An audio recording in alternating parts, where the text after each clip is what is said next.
Hey guys, this is John Odermatt, the host of Felony Friday. Just want to come at you real quick before we get today's show started. If you didn't hear the news, YouTube has demonetized our channel. That sucks. What's happening in this country, what's happening with our government, what's happening with our big tech organizations is disgusting, my friends. When people like us, people like Lions of Liberty, good people like myself who are trying to make a change, trying to have a positive impact and a better society by reforming our criminal justice system, when channels like ours are demonetized, I would hope that you would stand behind us and help to support us. You can do that in a couple ways. Do you drink coffee? Would you drink our coffee? Would you try our Morning Roar blend? Go to lionsofliberty.com/coffee and pick up a bag of the Morning Roar and help us out a little bit. Or if you really want to help us out, please visit our Patreon page, patreon.com/lionsofliberty, and kick a few bucks our way every single month. Thank you so much for your support.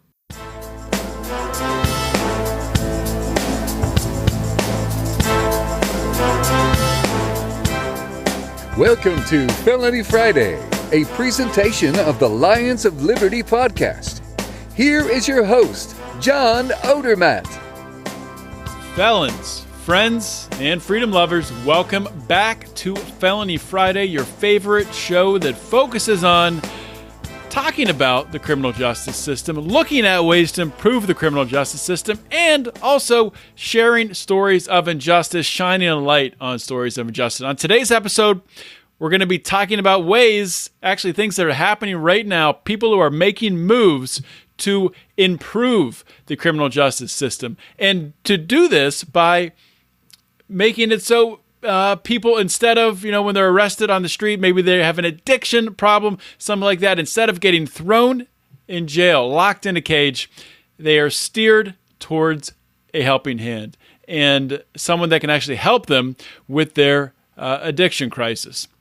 Today, I am joined by two awesome guests, a police chief and an expert in addiction recovery who have teamed up to create just an awesome program right here in Pennsylvania. One-of-a-kind program, and, I'm not, I don't think I'm going overboard saying this, but this is going to revolutionize the way that addiction and policing happens in Pennsylvania, and very well could revolutionize the way we look at this throughout the country. I'm very, very hopeful, and I'm very excited for you guys to get to hear from these two gentlemen. They are very, very passionate about what they are doing, and it's amazing what can happen when two reasonable people come together and have an idea, have a vision for a way that they can make society better. So I'm going to introduce those two guys in just a minute. Before I do that, I want to want to let you know that since this is the 184th episode of Felony Friday,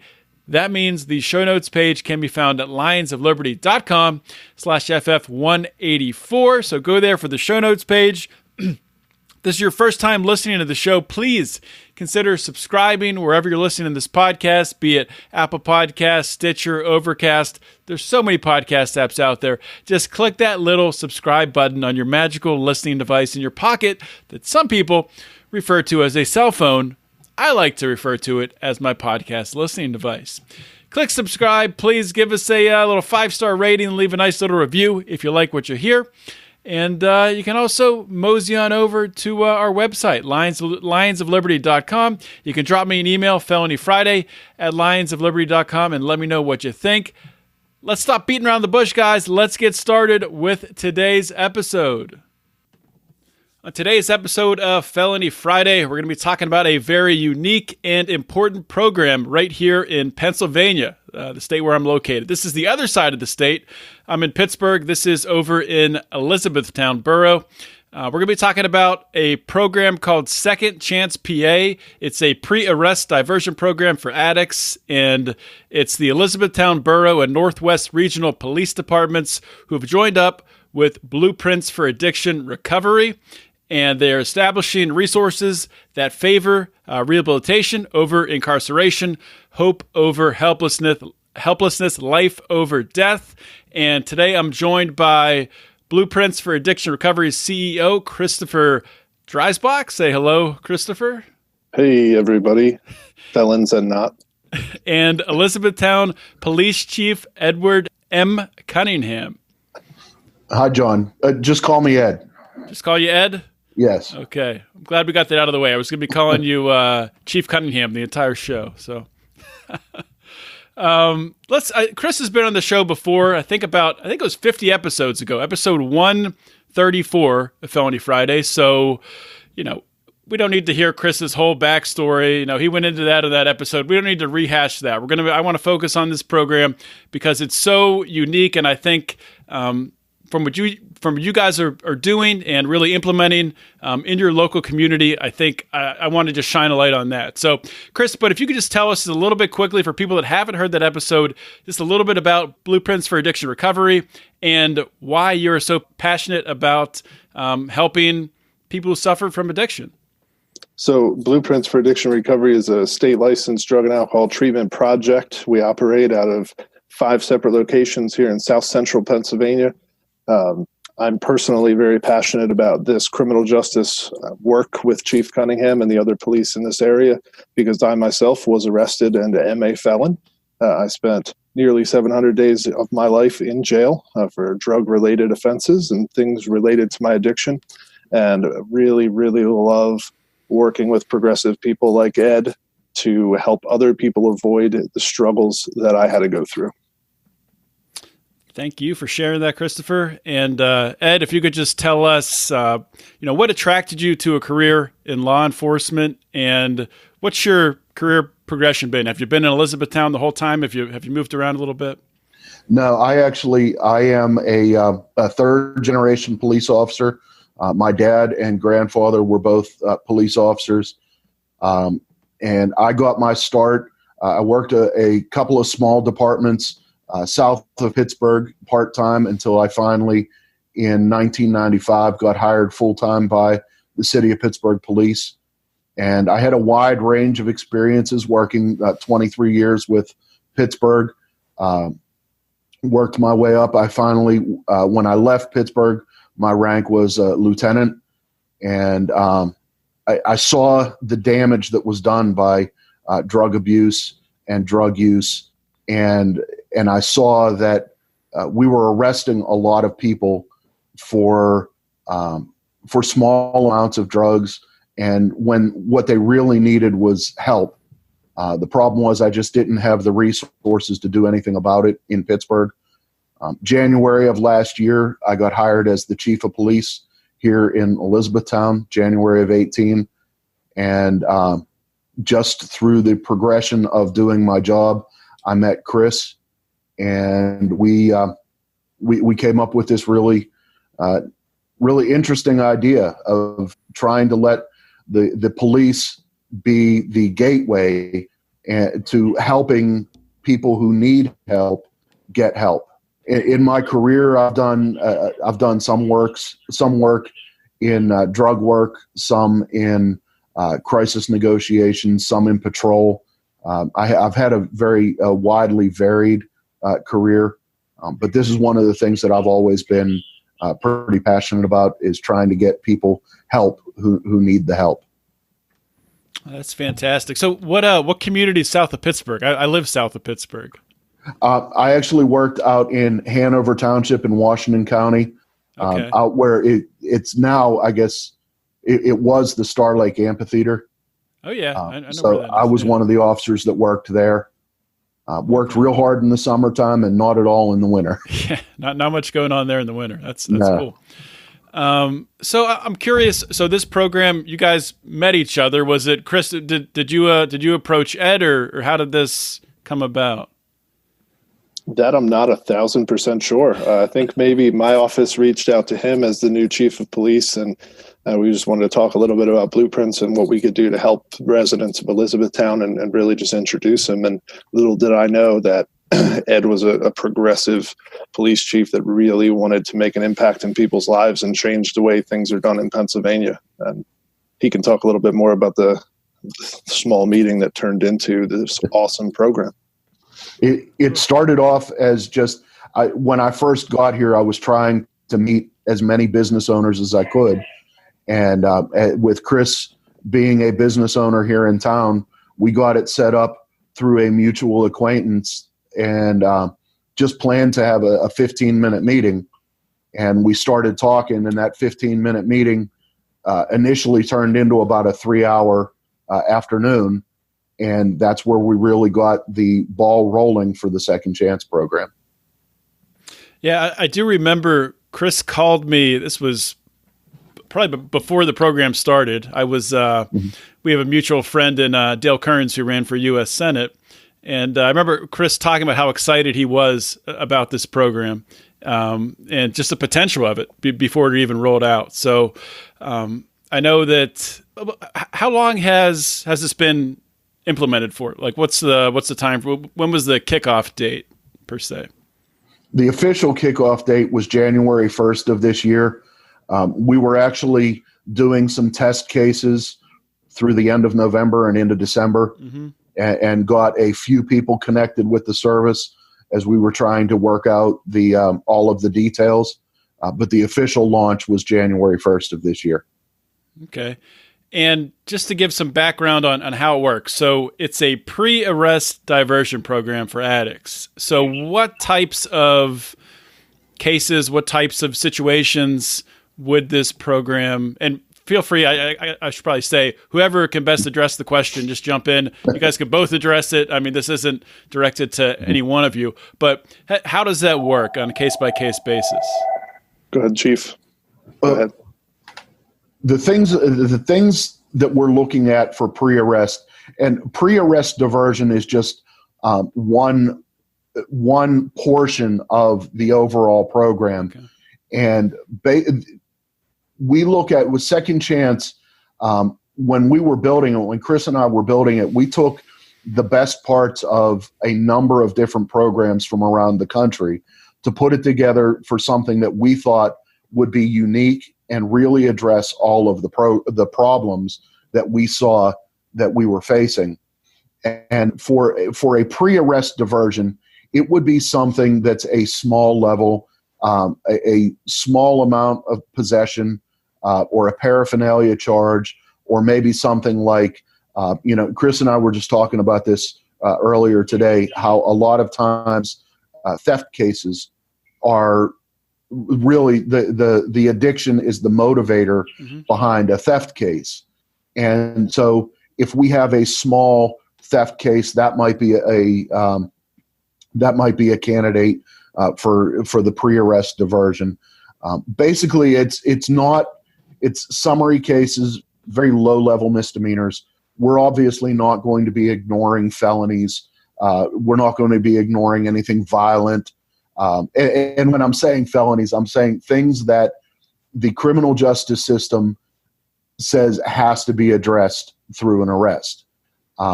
It's going to be the smaller ones, the smaller cases that we would have the discretion at the magistrate's office to knock down to, a fine or something like that. Those are going to be the kind of cases that are the true pre-arrest diversion. Some of the larger cases, we're not abandoning those people. If a person comes to us, or if we come in contact with a person who needs the help, but who is facing a more serious charge, then the police officers go into more of an advocate role. And we still make contact with the recovery specialist. We still make contact and make a referral through the Second Chance program. And we move into helping them get the help that they need once they've addressed the legal issues that have to be addressed. But another big part of the program is that we've also turned the police stations into gateways, into safe places that a person can come and say, excuse me, but I need help. I can't do this anymore. I need help. And if they happen to have a little bit of paraphernalia on them or a small amount of drugs or something, then that would be something that we're not going to arrest them for asking for help. That's great. So from there, once say someone walks into the police station, or say one of these arrests is made, or I guess it's before they're arrested. What happens then? Is Blueprints contacted, or how does that play out? The officers can call, and the officers have received training on how to do an initial assessment of, is this person a good candidate for the Second Chance program? And we have a phone number through Blueprints for the certified recovery specialists, and there are several of them that Chris has on call for us. And we have a number that we can call 24 hours a day, 7 days a week, any time of the day.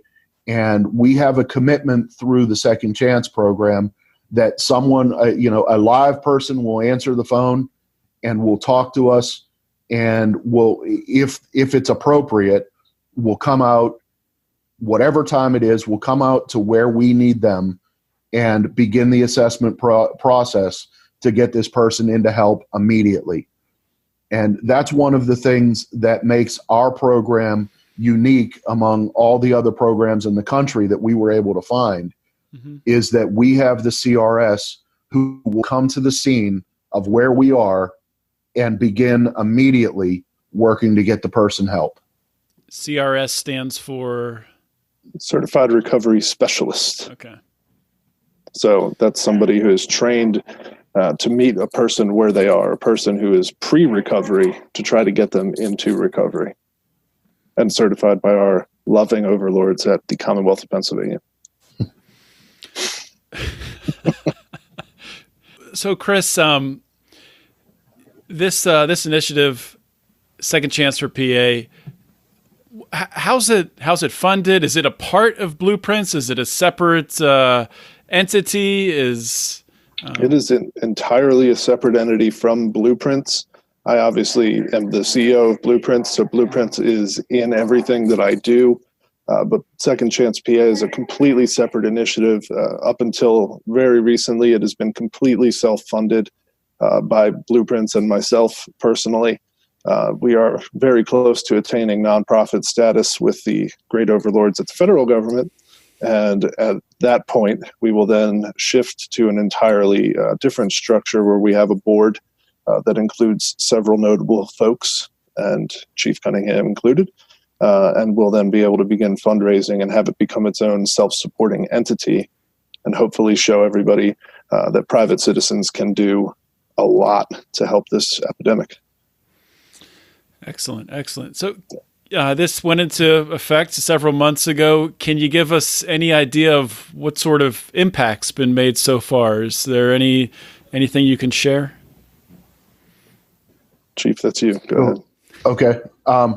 We've had, to date, we've had 56 referrals, mostly through the three partners in the very beginning were Elizabethtown Police, Northwest Regional Police, and Susquehanna Valley EMS. We were the three who got in at the very beginning, and we're slowly bringing in other police departments and other EMS providers to start making this program available to people where they need it. We actually have training scheduled for 2 other police departments coming up in the next month or two. And Chris and I both have meetings with several other chiefs to try to expand the program. But at this point, we've had 56 referrals, and we're doing pretty much anything that we can think of to get this help out to other people. One of the things that we're doing is that we got Chris involved in coming to our DUI checkpoints, and we have a Blueprints specialist, recovery specialist. I'm sorry, a Second Chance recovery specialist coming to all of our stationary DUI checkpoints. So if we find somebody at a DUI checkpoint who is suffering from addiction and needs help, we're able to get it for them immediately right there on the scene at the stationary checkpoint. And we have some very notable success stories. Our very first referral to the program, actually, we kicked off at noon, Chris? Like at noon on January 1st, and we got our first call at 7:00 that night. And it was a woman who was suffering from alcohol addiction, who was at risk of losing her nursing job. And Second Chance was able to connect her with a rehab and with the services that she needs. And she was able to complete the beginning part of that. And my understanding is she's doing very well with beating that addiction. That's fantastic. So if I can add to that, John, Yeah, please. May I? Thank you. Jump in. That was actually before January 1st. That was before we had even officially launched. And one of the officers that we had done the training with encountered a wonderful lady passed out behind a dumpster. And when she had woke up from her alcohol-induced stupor, she got a little aggressive with the officer. And thankfully, that officer had been through our training, and he understood a little bit about compassion in times of crisis and a little bit about the brain science of addiction. And he had forethought to say, hey, let's call this certified recovery specialist in and get her some help. Now, if she had gotten charged with, attacking a police officer or public drunkenness or whatever it might have been, she might have been at risk of losing her nursing license. And through this program, our first case saved that lady's nursing license, saved her job, her means of living. And I'm assuming that without alcohol, she's probably even a much better nurse than she was previously. So just in case number one, I think we made a pretty huge impact right away. Mm-hmm. Yeah. And contributing value to society. That's winning all around. So you talked about this training, Chris. How extensive is the training? What are some of the things that are taught? The training is very extensive. That's somewhat sarcastic, but we do the first 20 minutes or so on the brain science of addiction, actually teaching the officers that are out on the street interacting with people about the brain science of addiction, so that they understand that addiction is an illness and not a choice. And it's pretty eye-opening to a lot of them, because it's information that most of them were never really shown or introduced to. We go on a little bit after that. We talk about the levels of care and proper treatment for addiction, so that they understand what's going to happen to the people that they encounter moving forward. And then afterwards, we talk a little bit about being compassionate in times of crisis and understanding that the people that they're meeting are, in fact, possibly at the low point of their lives and in extreme crisis, even though it may not appear to be so at every time. We talk a little bit about my life and things that happened with me and how I was able to turn things around, and how police officers were able to have impacts on me, be they positive or negative. And it's really just a spirited discussion, more so than a training even. Right. So looking at this program a year from now, 5 years from now, 10 years from now, what's the vision? What's the goal? I think the overall goal long term would be to have addiction not be a crime. I think really treating it as a health issue and not a criminal issue, with the help of great progressive police officers and police chiefs in the area. I'd hope within 5 or 10 years we can get this as close to statewide as possible. And we're in it for the long haul. I don't plan on retiring for at least another 50 years. And Chief, he's getting a little closer than I am, but that's my vision. I don't know. Ed, you got anything to add? Well, the long-term vision also touches on the, as I say, like the 1A and 1B, but the tied for first, most important part of the Second Chance program is that we're also, one of our major goals and major visions in the program is to kill the stigma between people who are suffering from addiction and police officers, and from both directions. We want to show people who are suffering from addiction that they don't need to be afraid of the police, that we really do want to get them help. So in working together and showing them a level of a level of trustworthiness, that they can ask us for help and we will actually do what we say that we'll do. And we will connect them with the services they need. We will not sneak up behind them and drop charges on them 2 months later or 3 months later. That we really are going to do what we said that we would do. And also from the point of the police officers, introducing them to the fact that the person who's suffering from addiction is a person who has an illness. It's, they're not all criminals. They're not all the dirty word of addicts. There's someone who's suffering from addiction. And that if we start to see each other as human beings, then we can start to work together to make it so that addiction doesn't kill anybody anymore. And Chris, do you want to talk about how we're doing that with the meetings? Oh, yeah, sure.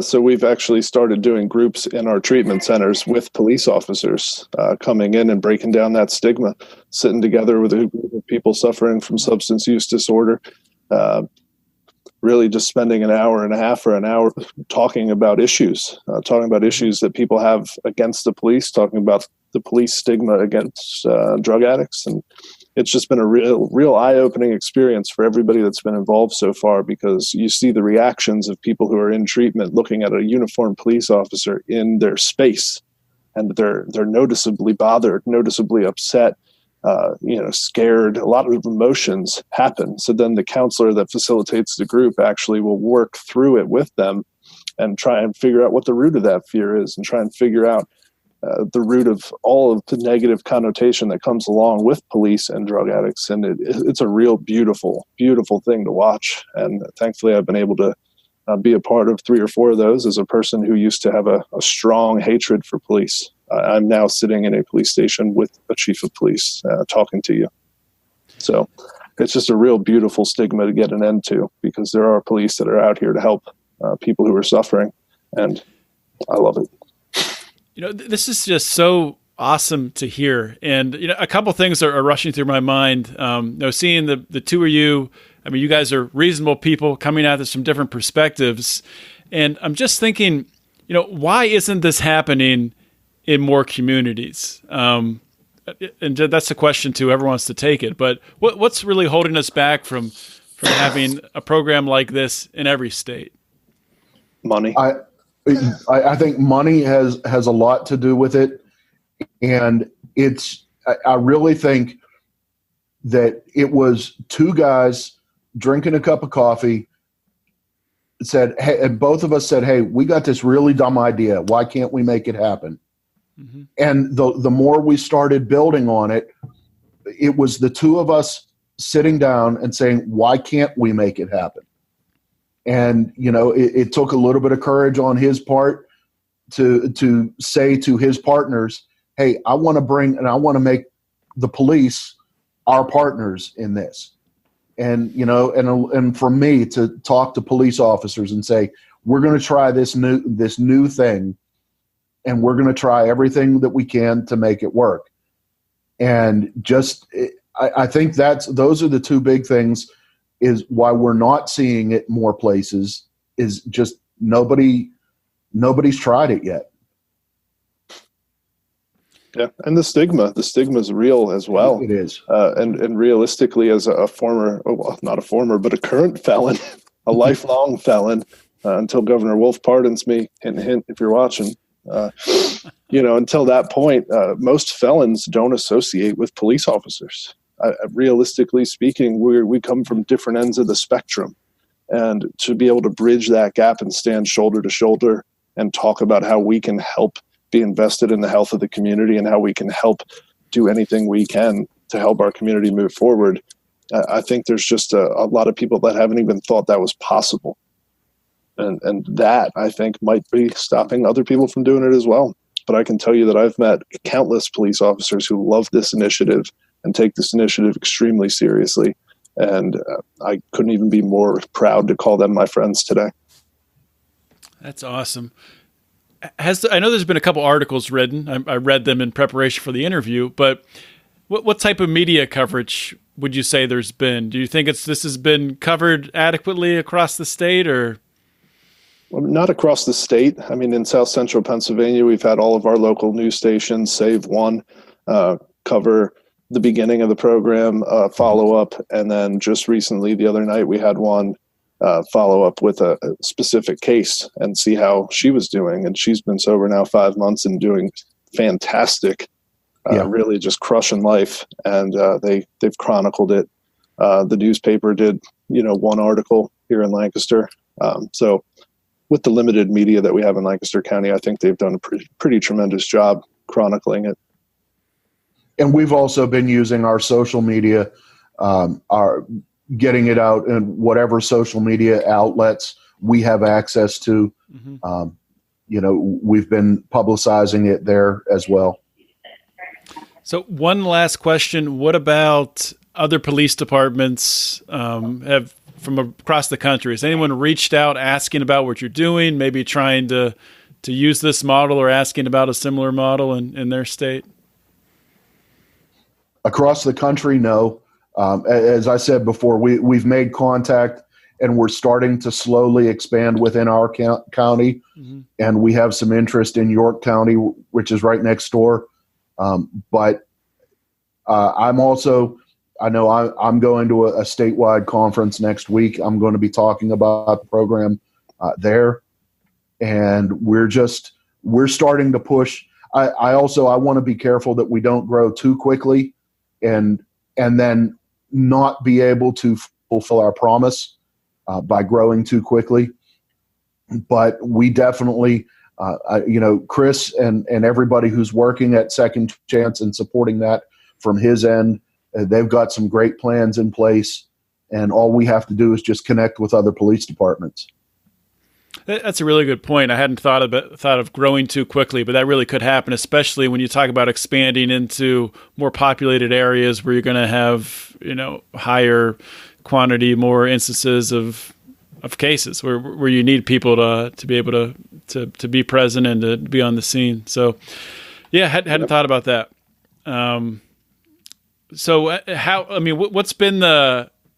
What's been the strategy so far with ramping up, Chris? Have you been able to find enough people what is it? CRS?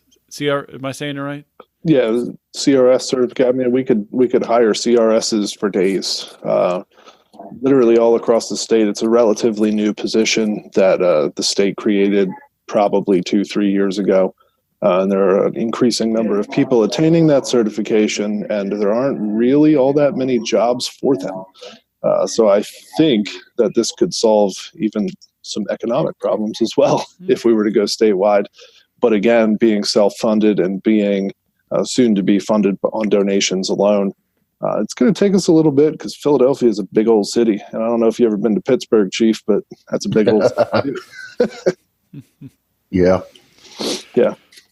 So yeah, well, that'll be a good problem to have. Hopefully, that's a problem that you guys encounter here in the near future. I mean, you'd rather grow too quickly than not have interest in implementing the program. So, I just want to give you guys both a chance to talk about where people can learn more about this initiative, where they can maybe, I don't know if can they get involved with donating yet? Is that possible or?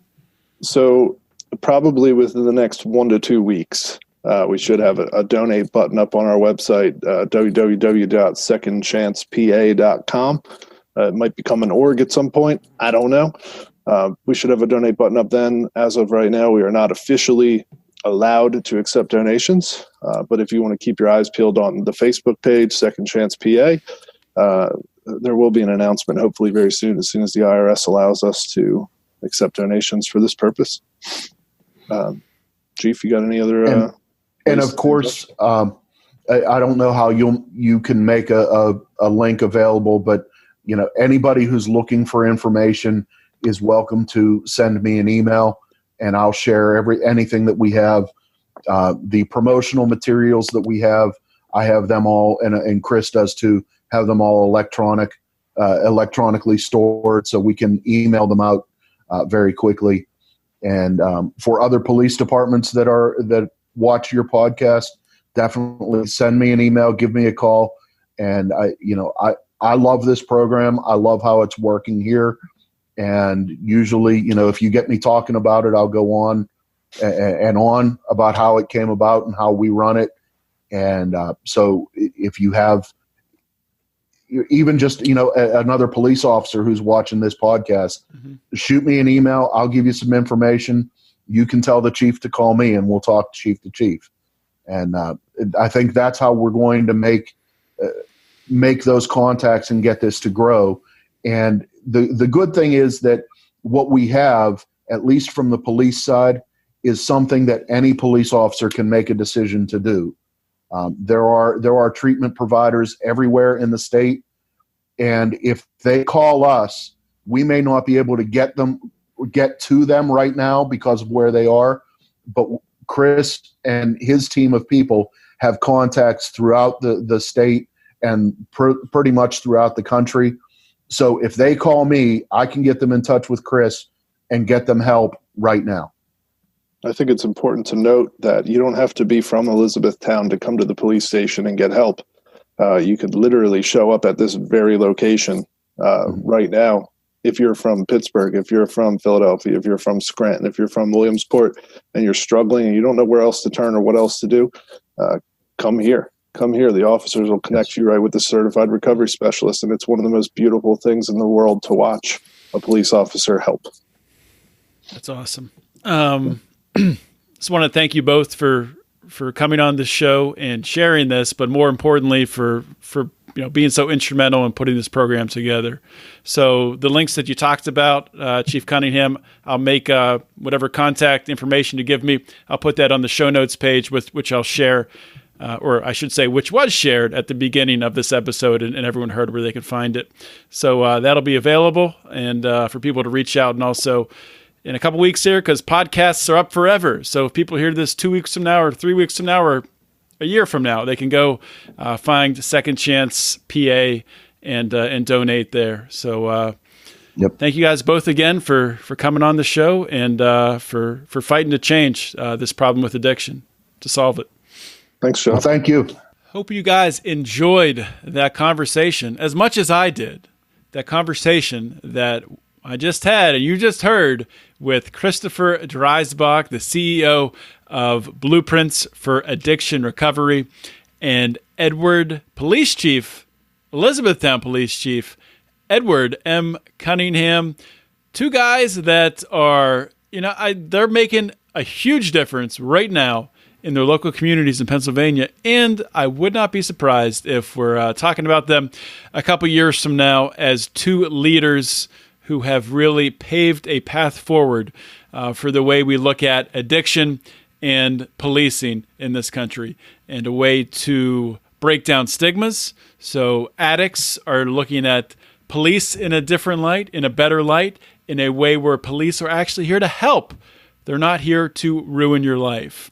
And also a place where, as we talked about on the show, where police are looking at addicts, understanding that they're dealing with someone who is struggling through an addiction, who is not in the right frame of mind, and who needs help, who doesn't need to be charged with a crime and thrown in a cage and have that hung over them for the rest of their life and potentially lose their job and really lose hope.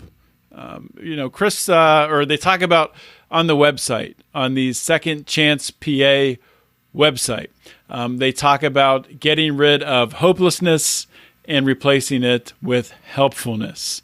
And that's exactly what they're doing. And it sounds cheesy to say that, but it's just so amazing to hear these two guys talk about it. And they make it sound so simple. And it is simple, really.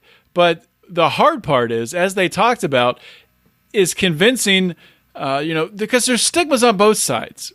Really, really ingrained, strong stigmas on both sides here against people who suffer from addiction and from those addicts, from those people who, might be felons, might have previous run-ins with the law, probably do, with their attitude towards police officers. And it's not like it's out of thin air. This is just the way things are. This is the way things have been. This is the way things have been. This is the way police officers have treated addicts forever. Police officers are not looked upon as someone who is there to help. They're not looked upon as someone that you can go to if you are looking to, find a path forward to stop your addiction, find a treatment center, get connected with people that want to help you kick your addiction, not people that are going to throw you in a cage, which previously and still throughout the entire country, that's what police officers are doing. If you're found with a small amount of drugs, a small amount of paraphernalia, then there's a very good chance that even if you have your life together and you're working, but you might be weighed down with this addiction, if you do have that arrest, that interaction with that incident with police, then it very well could derail your entire life. And I am so thankful that Chris and Chief Cunningham have come together here and are really just paving a new path forward. And my hope for this podcast, my hope is that, first of all, that you are amazed this is happening. You're as amazed as I am and so excited to hear that this is happening. I don't know if you can hear it in my voice. I am so freaking excited to see this happening in my state, in Pennsylvania. You know, it's not happening on my side of the state, unfortunately, but it's happening in Pennsylvania. And I'm so excited to be able to help these two out, to give them a platform. And what I want you to do, I'm going to ask you to do, those of you out there listening to this show, maybe you're just a regular guy like me. Maybe you've never had a run-in with the police. You haven't been arrested. You haven't had problems like that. Please share the show. Or maybe you're somebody who has had run-ins with police. Maybe you're a felon. Maybe you're an addict. Maybe you've struggled with different substances. And you've seen the problems. You've seen how a life can be derailed by an addiction. Please share this show. This is a path forward. Maybe you're a cop. Maybe you're a former cop. Maybe you're a police chief. Maybe you're someone in the media. Please look at what these two gentlemen are doing. Look at what they've put together with this initiative. And please share this show. Please shine a light on it so we can spread this around not only the state of Pennsylvania, but around the country. Because this is a reasonable path forward. It's so easy to see that this needs to be the way police need to interact with addicts. The old way isn't working. The old way is leading to more and more people dying of overdoses, to more and more people being sucked into the back alleys, the black market, taking dangerous drugs that if a couple things are changed, their life could be steered in a way where they're not making those decisions. So I'm going to ask you to share this show. I'm going to ask you to subscribe to the Lions of Liberty podcast. Please consider supporting what we do here at Lions of Liberty for a couple reasons, because it's great content. And also, we need your support. I mean, we don't have everybody backing us. We just got our YouTube channel. We were just demonetized on YouTube. So we need your help. And you can do that by going to our Patreon page and becoming a Patreon supporter. Go to patreon.com/Lions of Liberty and leave your support there. We have different levels you can join at. Anything and everything is very much appreciated. So thank you so much for listening. Thank you for sharing this show and spreading the word about Second Chance PA. You guys have a great weekend. We'll talk to you next week. This is John Odermatt signing off. Always remember to keep your head up and the fires of liberty burning.